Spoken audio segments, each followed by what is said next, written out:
nicest people, our deals are number one.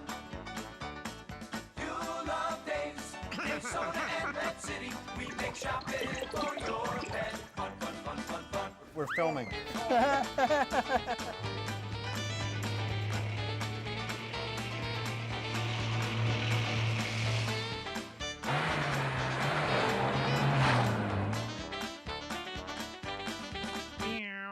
Well, hello everybody, and welcome to Dave's Pet Show. This is going to be one of the coolest shows we've ever done.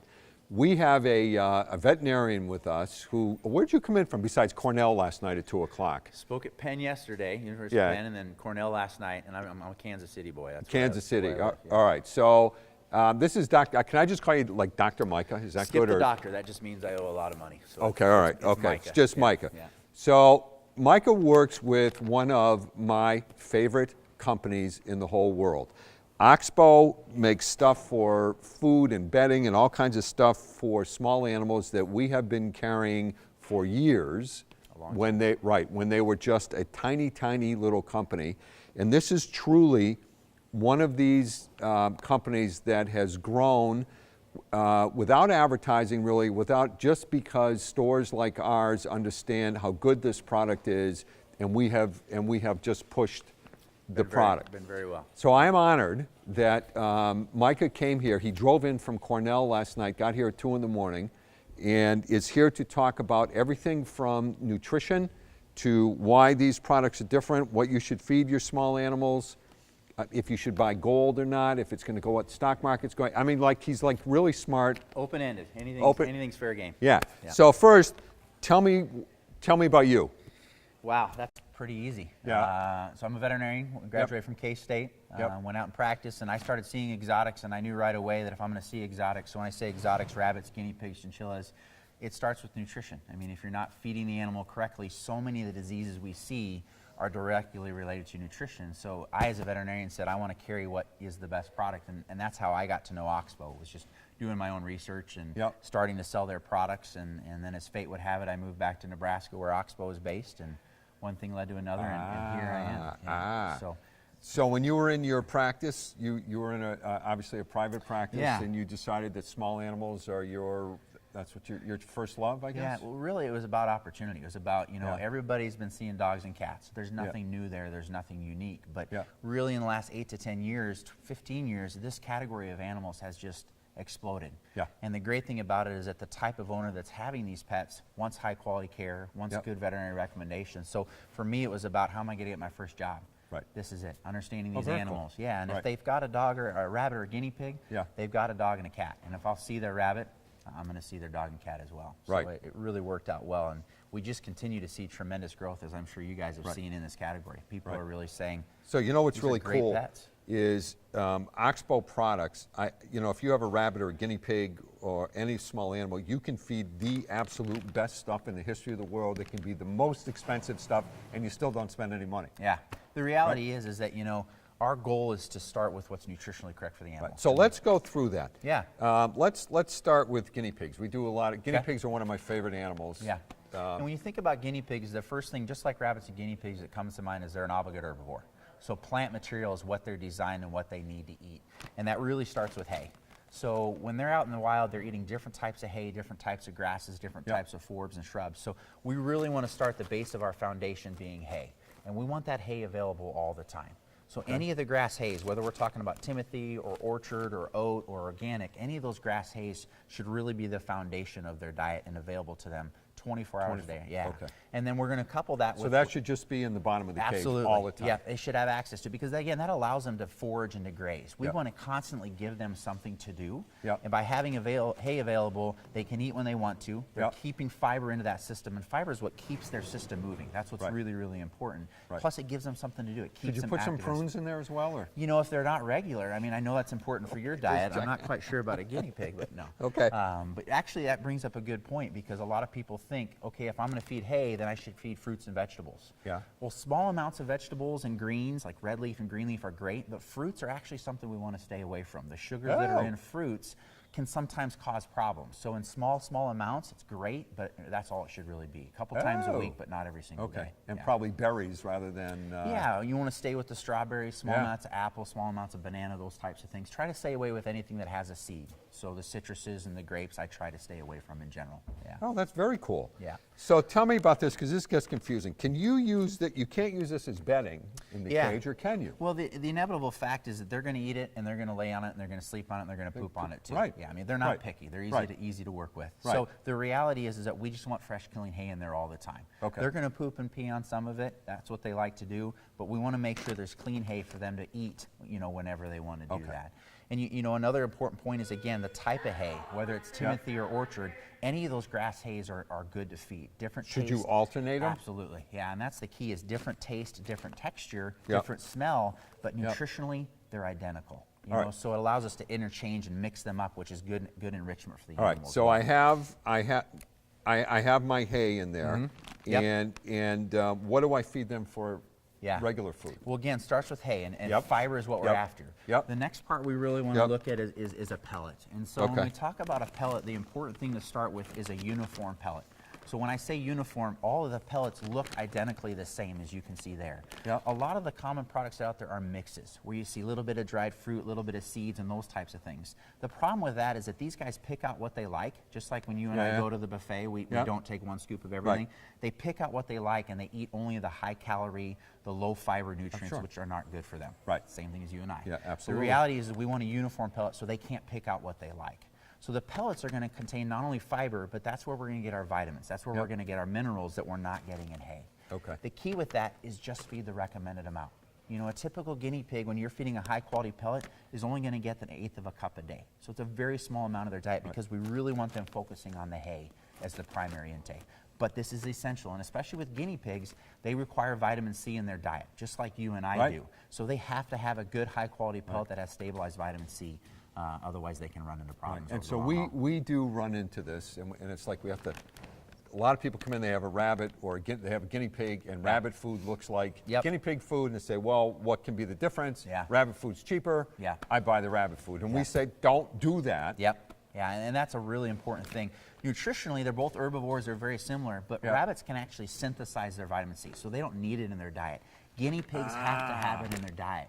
And it's also important to remember that just because the package says ascorbic acid or vitamin C, that doesn't mean it has any stability to it as well. So we really want to feed All right, something so that's high we quality. have to take a break now, because we have advertisers that pay us hundreds of thousands of dollars for a amazing. 30-second spot, and we can't disappoint them. All right, very good. We'll be back in just a moment.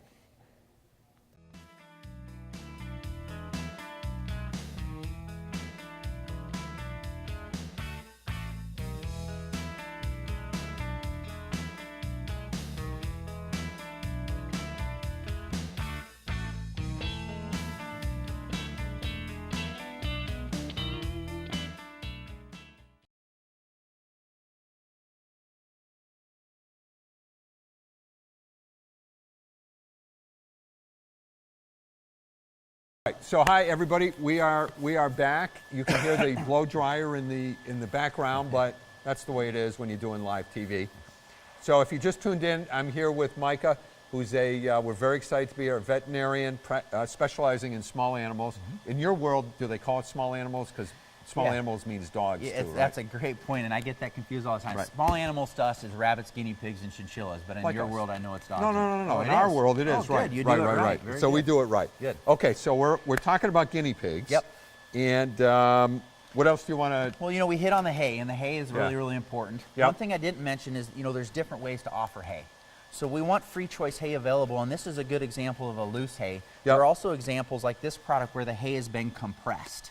So it's still just hay. There's no What the barter- hay? Yeah, what the hay? Sorry. There's no binders in there. There's nothing synthetic. It's just a more convenient way to offer hay. A little less dust. It's like a easier to hockey offer. puck. That's exactly right. It's called the Harvest Stack, and we always say a stack a day keeps the vet away. Is our joke around Oxbow. Won't that but- put you out of business? No. Didn't they teach you anything? Did you take any business courses? No, veterinarians don't do anything with business. You should know that. That's why we have so much student debt and don't charge enough. But it's good to offer two choices, because this Yep. provides enrichment, yet it also provides hay. Okay. We then hit on the pellet, which Yep. is another part of it. And then Yep. coupled to that, we do want to supplement with fresh greens. things like red leaf and green leaf lettuce, small amounts of fruits and vegetables. Right. And then treats. You know, everybody so talks let's, about treats. these, And I'm sort of. yeah, ooh, so ooh, we've got our treats. Oh, we treats got- here. Yeah, right, you know, okay. and obviously just like you and I, human beings have no nutritional need for treats, Yeah. but in our mind we have a nutritional need for treats. Oh, you mean that's just in my mind? It's totally in your mind. Oh, all yeah, right, yeah. okay. That's all right. We'll let All right. we'll let it live there. Okay. But small amounts of treats are a great way to facilitate that human-animal bond. It's about connecting that owner with that animal. Yeah. They pay better attention. They notice when their munchkins aren't acting right. Right. So giving that treats is more about mom and dad, but it's important to facilitate that relationship. Right. Yeah. And then kind of a caveat to treats is kind of the next level when, you know, when we talk about supplements. And Yep. obviously by feeding a complete diet, we're hoping to meet all their needs, but Right. there's certainly certain situations where an animal has an underlying disease or has had a sensitive stomach or something like that. Yep. So using an appropriate hay-based supplement to kind of Yep. support that system, what the underlying problem is also a safe, effective way to prevent bigger problems from arising. Okay. Yeah. Let me ask you a question about your Sure. hay. Why is your hay Mm-hmm. better than the hay that you can buy at Sure. one of the big? Yeah, great question. And obviously hay is hay. I mean, Right. we're not changing anything structurally about Right. the hay. It's really about how the hay is grown, where it's grown, what are the processes that are in place. So all of our hay is grown in specific fields that we ensure don't have excessive pesticides or herbicides applied. We know where they're grown, we know Right. what Mother Nature is doing, we control the Okay. weeds in the environment. So that's really the start of it. Then it goes through the whole process of all of our hays are hand sorted and hand packaged.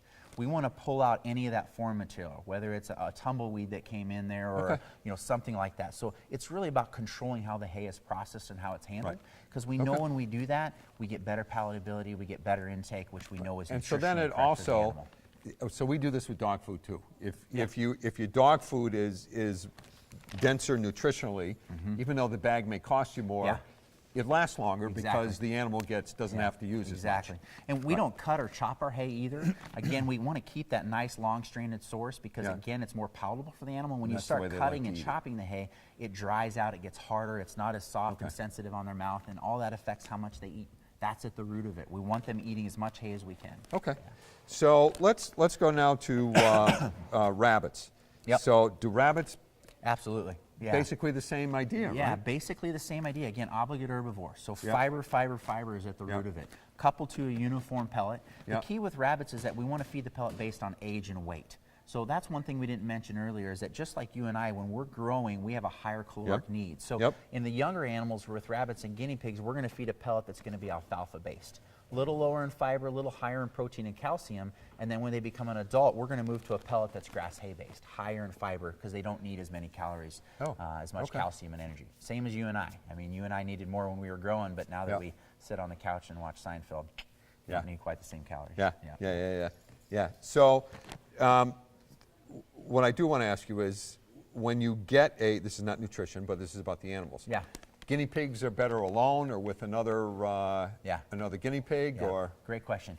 The majority of these animals are very social, very interactive Right. species. And so the better and the sooner we can bond them with another animal and have a multiple animal exhibit, the Yeah. healthier they're going to be, the more active they're going to be. Yeah. The reality is that they can connect with you and I and they can develop a strong bond, but it's never going to be the same as with having a compatriot in their cage. So Right. I always recommend more than one animal. If Yeah. they're not used to each other, you want to kind of slowly introduce kind of how do you get them used to each other. Yeah. But 99% of the time, they're just happy to have somebody else to hang out Right. hang out with throughout the course of the day. So really, really good thing to do and really the best thing for the animal if you could start off doing that. okay. Yeah, absolutely.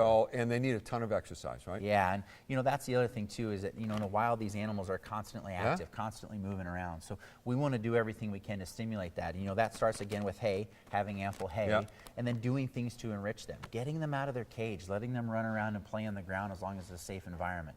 Taking them outside in the summertime when we can protect them and letting them graze outside. Anything we can do to keep them active is going to keep them at a healthier weight, keep them more So I'm engaged. thinking just when they're outside, all kidding aside, when they're outside, just want to make sure you don't have Chemlawn or somebody hasn't been I there mean, the day obviously, before, yeah, right? and, They're and even grazing. think about predators too. Yeah. I mean, the reality is that Yeah. a guinea pig looks pretty dang Yeah. tasty, tasty to a red-tailed hawk. So Right. protect them, but getting them outside and giving Yep. them a different environment is good and healthy. But absolutely, you want to think about all those factors and control those risks. Okay. Yeah. So now hamsters, gerbils.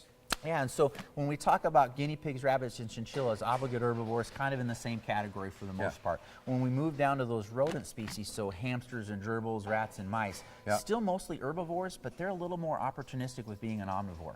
So what that means is that the fiber is a little less important to them. We're not going to feed them free choice fiber. They still need fiber in their diet, but we're not going to feed them loose hay.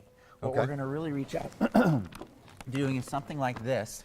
So again, it's a uniform product, so they can't selectively feed. It's going to be a little higher in calories because they have a higher caloric need. Again, still want to feed the recommended amount. And you can still use hay as an enrichment to give them something to build a nest in and to play in, but their diet is really based around a complete feed that's something that's going to meet what their caloric requirements are. So typically a little bit higher grain inclusion, a little more calories, and a little bit lower in fiber than we're going to see with our obligate herbivores. Bedding for these critters. Yeah, and bedding is obviously an important thing because we know what they do and they're really good at it, is pooping and peeing. So we want to get that moisture away from them. So the first thing that I always look for is a bedding that's going to extract that moisture away. And so the product that I use is a wheat straw product. It's called Eco Straw. It's by Oxbow, but it's a compressed wheat straw. So not only does it wick the moisture away, but if they decide to eat it and chew on it, which they're going to, it's completely safe for that. And you can use a softer bedding on the top of it, like a paper bedding, just to be a little softer on the Carefresh or something? Yeah, Carefresh is a decent product, but we want to have that base of Eco Straw because the most important thing is getting that moisture away from their feet, getting that excrement away from them so that they're not constantly walking on it and coming in contact with it. Okay. Well, it's time. Don't go. We're going to keep rolling. We're going to take a break because again we have these sponsors. Amazing sponsors. Right. Which is really how I afford my jet. Yeah. And then we'll be back in just a moment.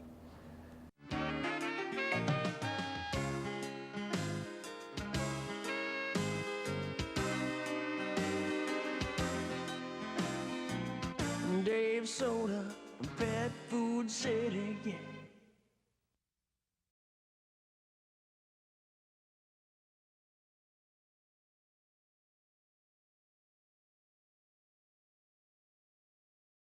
All right, so all right, I'm not even going there. So we're back, and we were mentioning actually we weren't. You were mentioning the Eco Straw. Correct. Yeah.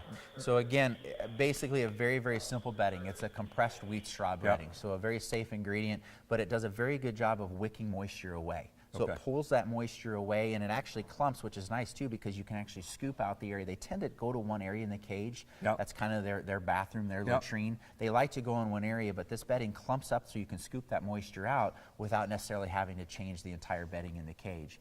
And again, if they happen to eat some of it, completely digestible. It's not going to hurt is this for everybody? Guinea pigs, rabbits, hamsters, gerbils, all everybody. of those guys. Absolutely. All those guys. Yeah, absolutely. So if I really love my guinea pig, or I would put this in with hay, and I'm done. Yeah, absolutely. And again, hay is naturally going to be there, and that itself can kind of provide a little bit of a cushion factor as well. But yeah, you can use this product with any of those species. I actually use this product with cats a lot as well. Oh, you do? Nice, natural, safe bedding. It's compostable. You can flush it down the toilet.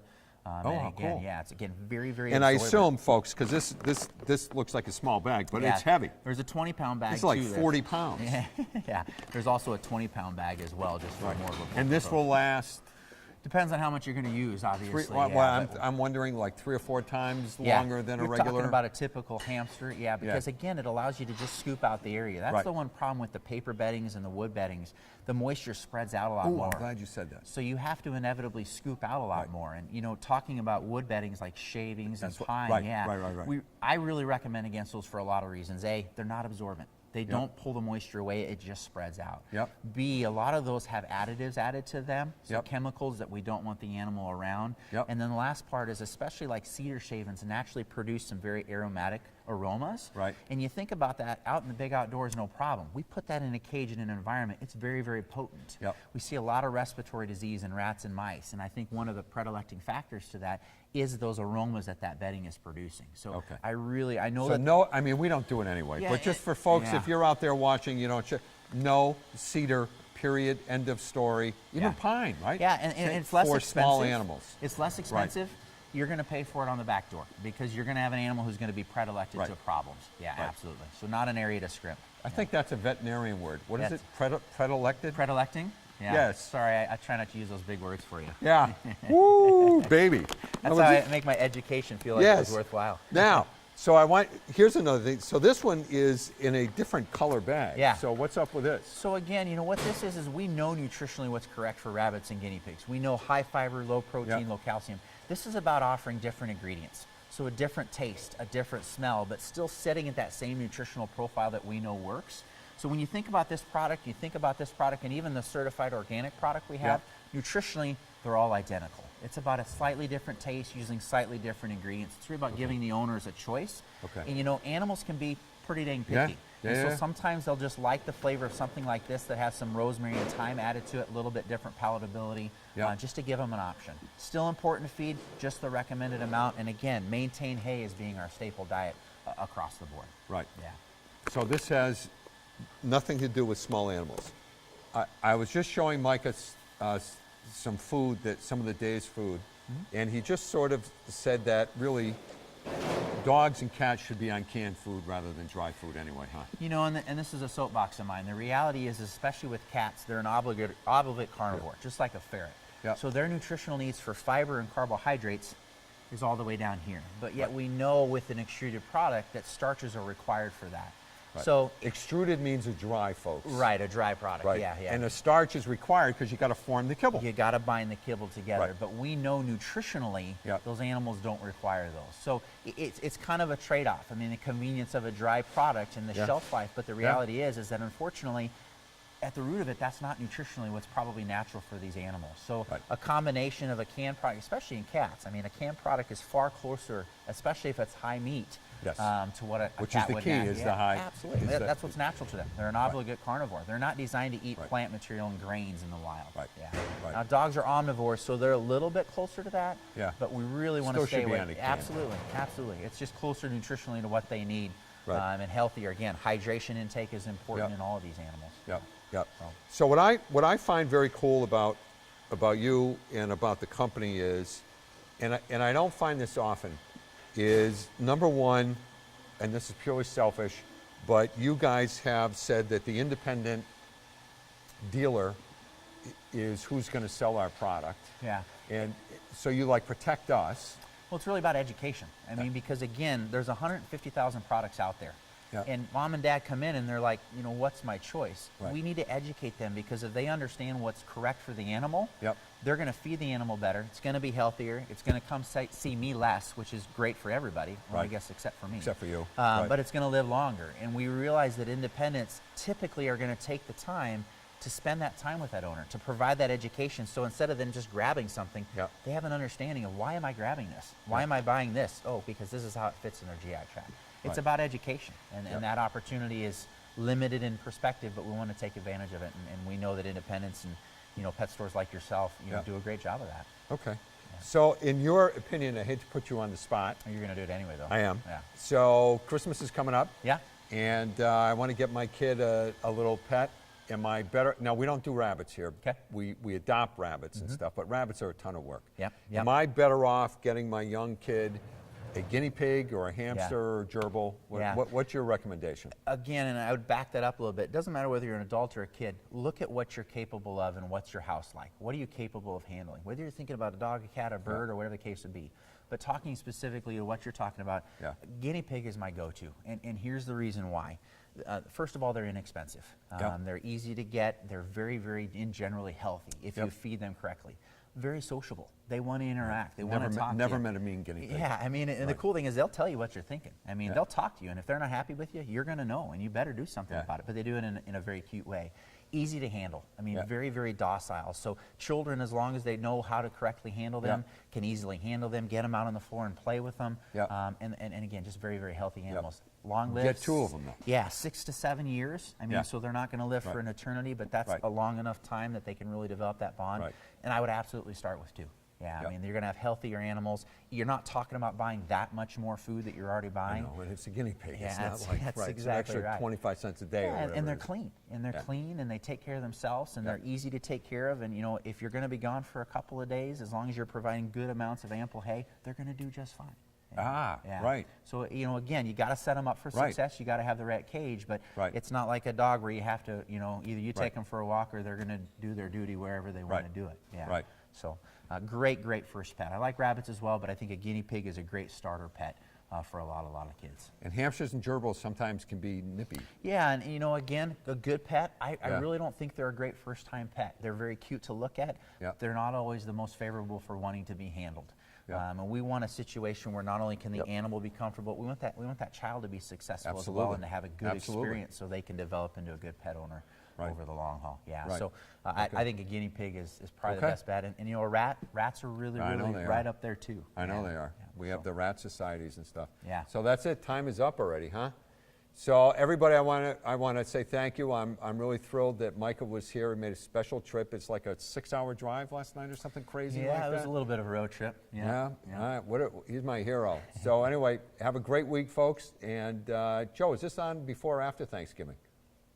Probably after, right? After. So I hope everybody had a happy Turkey Day, and we'll see you next week. Take care.